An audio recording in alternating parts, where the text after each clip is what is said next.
এই বাংলাদেশ শুধুমাত্র একটি গোষ্ঠীর ক্ষেত্রে পরিচালিত হচ্ছে। আমাদের বাংলাদেশ হিন্দুর দেশ, মুসলমানের দেশ, খ্রিস্টানের দেশ। বাউল ধর জবাই কর, এটা কোন ধরনের কথা? এই স্বাধীন বাংলাদেশে এই আবুল সরকার ও একটা জায়গায় কি বলেছে 30 সেকেন্ডের বক্তব্য ভাইরাল করে দেওয়া হয়েছে সংগ্রামী বন্ধুগণ। যখন কোনো বাউলেরা গান করতে যায় তখন তাদের উপর আক্রমণ করা হয়। সবাই রাস্তায় দাঁড়িয়েছিল এই একটা কারণে যে বৈষম্য মুক্ত বাংলাদেশ চায়। 24-এর যে গণ অভ্যুত্থান ছিল প্রতিটি মানুষের জন্য, প্রতিটি জাতির জন্য, প্রতিটি ধর্মের জন্য। কিন্তু আপনারা দেখেন এই যে 24-এর গণ অভ্যুত্থানের পরপরই কিন্তু আমরা দেখতে পেয়েছি এই বাংলাদেশ শুধুমাত্র একটি গোষ্ঠীর ক্ষেত্রে পরিচালিত হচ্ছে। আমরা দেখতে পেয়েছি আঘাতগুলো কিন্তু এই জুলাইয়ের পরপরই ঘটেছে। কোন পাহাড়ি মানুষজন যখন রাস্তায় আন্দোলন করতে নামে তাদের উপর আক্রমণ করা হয়। কোন শিল্পী যখন গান করতে রাস্তায় নামে তার উপর আক্রমণ করা হয়। যখন কোন বাউলেরা গান করতে যায় তখন তাদের উপর আক্রমণ করা হয়। এই দেশে কি চলছে না আমরা দেখেছি। গত কয়েকদিন আগেও গানের যে শিক্ষক এবং শারীরিক শিক্ষার যে শিক্ষক প্রাথমিক বিদ্যালয়ে সেটা বাদ দিয়ে দেওয়া হয়েছে। এবং আমরা দেখতে পেয়েছি যখনই কোন একটা আন্দোলন হয় তখন বিভিন্ন ক্ষেত্রে একটা চাপ আসে, একটা নির্দিষ্ট গোষ্ঠী কিন্তু তারা এই চাপটা প্রয়োগ করে থাকে। আমরা বলতে চাই এই 24-এর গণ অভ্যুত্থানের পরে কোন ধরনের বৈষম্য চলবে না। এখানে সব ধর্মের, সব জাতির, সব গোষ্ঠীর সক্রিয় এবং কথা বলার অধিকারটা থাকতে হবে। বাউল যেমন করে রাস্তায় গান গাবে, যেমন করে ইনস্ট্রুমেন্ট বাজাবে, ঠিক তেমনি করে বাংলাদেশের প্রতিটি মানুষ সে যে ধর্মের হোক না কেন, সে জাতি গোষ্ঠীর হোক না কেন, তাকে তার কথা বলার, তার গান গাওয়ার, তাকে সেই নাচ করার অধিকারটা তাকে দিতে হবে।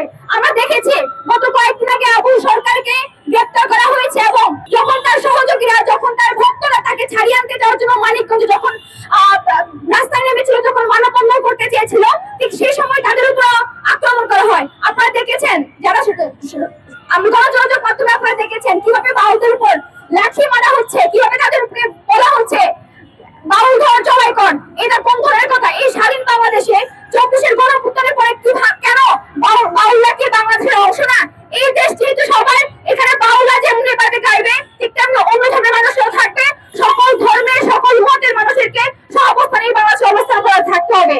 আমি ইন্ডিয়ান সরকারকে অনুরোধ জানাই, আপনারা এই যে ফেস্টিভাল গুলো আপনারা শুরু করেছেন, আপনারা ভুলে যাবেন না আপনারা কি কারণে আজকে রাষ্ট্র ক্ষমতায় আছেন।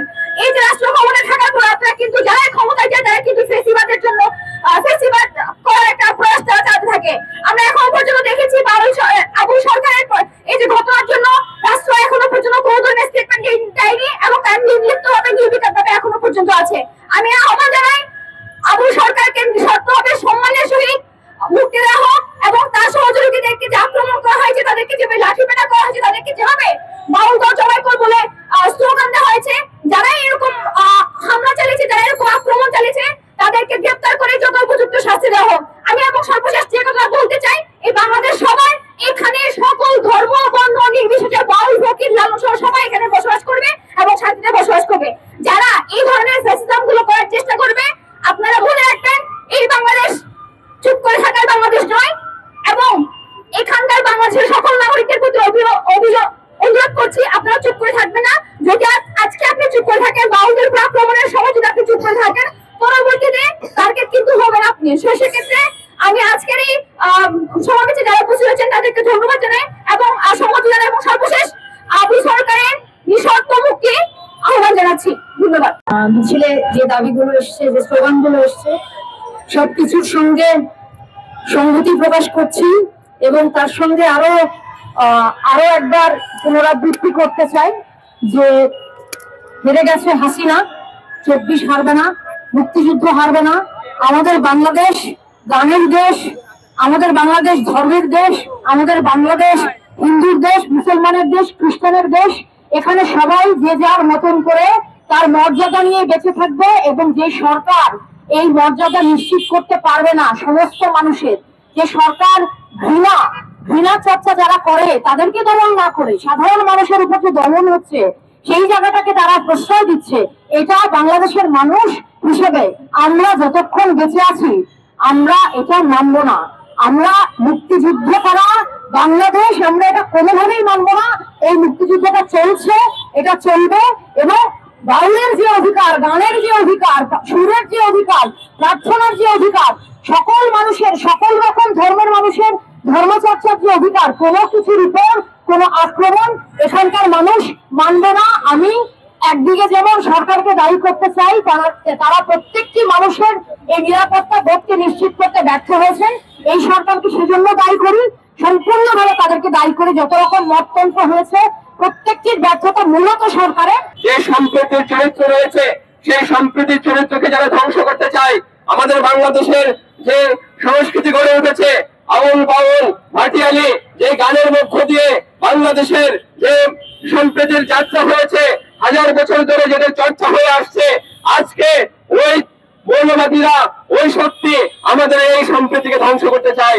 সংগ্রামী বন্ধুগণ, আমরা বলতে চাই, যারা আজকে এমন সরকারকে বিচ্ছিন্ন ভাবে ফেসবুকে উপস্থাপন করা হলো, 4 ঘন্টার একটা পালা গানের ভিডিও ছিল, সেই 4 ঘন্টার পালা গানের ভিডিওকে কেউ দেখে নেই।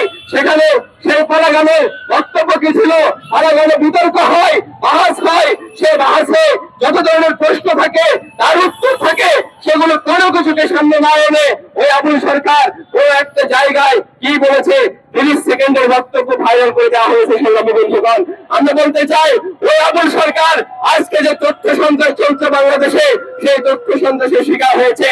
সেই তথ্য সন্ত্রাসের শিকার আমাদের যারা মত প্রকাশের স্বাধীনতার কথা বলে, যারা গণমানুষের মুক্তির কথা বলে, যারা মুক্তির কথা বলে জেলে যায়, তাদের বিরুদ্ধে এই তথ্য সন্ত্রাস গুলো হতে চলেছে। আমরা দেখতে পাচ্ছি বন্ধুরা, আমরা দেখলাম ওই আবুল সরকারকে যখন মুক্তির দাবিতে মানিকগঞ্জে গতকালকে সমবেত হয়েছে বাউলরা, সেই বাউলদের উপর নির্মম নির্যাতন চালিয়েছে। কেমন ভাবে সে অসভ্য বর্বর আক্রমণ চালিয়েছে। একজন বাউল পানিতে ঝাঁপ দিয়েছে, সে পানিতে পাথর নিক্ষেপ করে সে বাউলকে মৃত্যুর দিকে ঠেলে দেওয়ার চেষ্টা করেছে। বাউলকে কিভাবে ইট মেরে মাথা ভেঙে দিয়েছে, মাথা ফাটিয়ে দিয়েছে, রক্তাক্ত করেছে আমরা দেখতে পেলাম। আমরা বলতে চাই, এই যে আক্রমণ গুলো, এই ইন্টারিম সরকারকে আমরা শুরু থেকে বলেছি, এই যে মদ তৈরি হচ্ছে, এই মদকে আপনারা নিয়ন্ত্রণ করেন, নইলে এই মদ বাংলাদেশকে অস্থির করে দেবে। সংগ্রামী বন্ধুগণ, সেই সময় আমাদের ইন্টারিমের গুরুত্বপূর্ণ সদস্যরা, ওই উপদেষ্টারা এটাকে একটা চাপ হিসেবে, মদকে তারা রাজনৈতিক চাপ হিসেবে বা চাপের গ্রুপ হিসেবে তারা দেখেছে। আমরা বলেছি, এই মদ বাংলাদেশের মানুষ কখনো সইবে না। আজকে আমরা দেখতে পাচ্ছি, ওই যে আউল বাউল, এখানকার ফকির, ভাইস ভান্ডার থেকে শুরু করে প্রত্যেকটা যারা দরবার চর্চা করে, তাদের উপর আক্রমণ হচ্ছে। 200 বেঁচে এখানে মাজারকে ভাঙা হয়েছে, রাষ্ট্র কোনো পদক্ষেপ নেয়। আজকে কেউ এই হামলার প্রতিবাদ জানাচ্ছে, কিন্তু আমরা বলতে চাই, এতদিন যারা আপনারা চুপ ছিলেন, তার ফলাফল আজকে এই বাংলাদেশে এই মত। আমরা বলতে চাই, এই মত আমরা বেশি দিন করতে দেব না। বাংলাদেশের মানুষ 24-এ যেমন রাস্তায় নেমে এসেছিল, সমস্ত ধরনের অন্যায়ের বিরুদ্ধে রুখে দিয়েছিল, আগামী দিনে বাংলাদেশের মানুষ আবার রুখে দেবে।